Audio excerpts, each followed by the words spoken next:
coordenador do projeto de cine Aruba Juan Francisco Pardo e explica que a meta principal do Playa Film Festival é para promover a película no local, mas também para criar uma plataforma para mostrar o talento no local. Nós combinamos pouco com a película internacional. Tu aí nós abrimos call for submission. Então nós aí a pessoa na oficina na submete na película. Agora para o festival de aqui nós abrimos ano passado.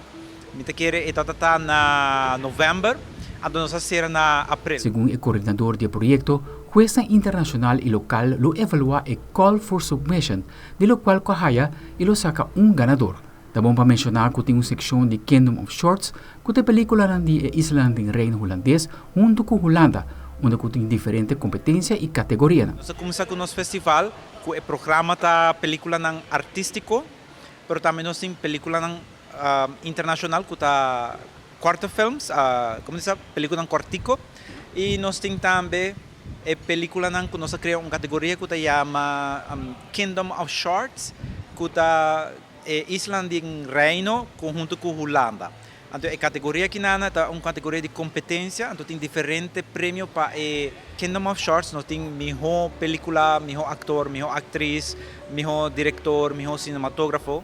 Trabalhar filme cortico está interessante. É uma parte bonita mirando que o taller não está focus hobby conta fazer uma película profissional solamente, mas também compartir com outros da indústria aqui, onde o trabalha a película em um mês durante o processo.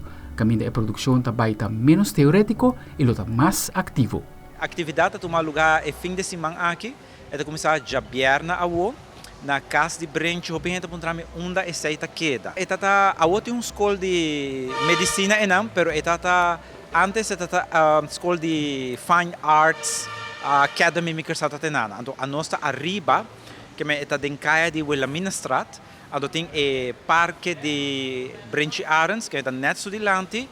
Então enano está dia viernes, que está 19 de julho.